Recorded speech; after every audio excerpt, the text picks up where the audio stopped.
এর পূর্বে imperative sentence থেকে অ্যাসার্টিভ সেন্টেন্স করেছি। এখন ওগুলো যদি আমরা করি এগুলো সহজে আমরা বুঝতে পারবো। তারপরেও আমরা আমাদের সুবিধার জন্য অ্যাসার্টিভ সেন্টেন্স থেকে আবার ইম্পারেটিভ সেন্টেন্স করার একটু চেষ্টা করছি। দেখি প্রথমে আমরা কি লিখেছি, ইউ রিড দ্য বুক, তুমি বইটি পড়ো। আমরা ইম্পারেটিভ সেন্টেন্স সাধারণত সাবজেক্ট দিয়ে শুরু হয় না, ভার্ব বা হেল্পিং ভার্ব দিয়ে শুরু হয়। আর সেখানে যদি শুরুতে আমরা সাবজেক্টটা নিয়ে আসি তাহলে আর ইম্পারেটিভ টোনে থাকবে না।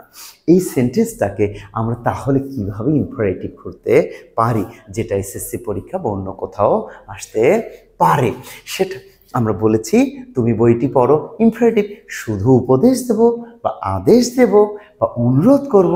আর ইম্পারেটিভ সেন্টেন্সে কি থাকে না, সাবজেক্ট থাকে না। এখানে তাহলে দেখি এইটাতে কি সাধারণত মিন করছে। এর অর্থ তুমি বইটি পড়ো, তাহলে উপদেশ বা আদেশ যেটা হোক।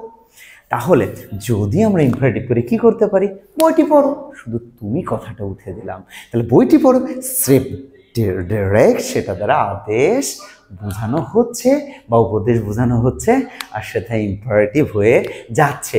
তাহলে এখানে আমরা জানি শুরুতে অ্যাসার্টিভ সেন্টেন্সে সাবজেক্ট থাকে, এখানে সেটা ইউ এসেছে। এই সাবজেক্টটাকে তুলে দিয়ে যদি বাকি অংশটা লিখে ফেলি তাহলেই সেটা একটা ইম্পারেটিভ সেন্টেন্স হয়ে যাচ্ছে। তাহলে কি আমরা পাচ্ছি, তুমি বইটি পড়ো, এখানে বইটি পড়ো, read the book, read the book, শুধু সাবজেক্টে তুলে দিচ্ছি আর সেখানে আমাদের ভার্ব ব্যবহার করছি শুরুতেই। আর আমরা জানি ইম্পারেটিভ সেন্টেন্সে শুরুতে মেইন ভার্ব বা হেল্পিং ভার্ব থাকে এবং এখানে ডিরেক্ট এখানে উপদেশ বা আদেশ বোঝাচ্ছে, ইম্পারেটিভ সেন্টেন্স হয়ে গেল।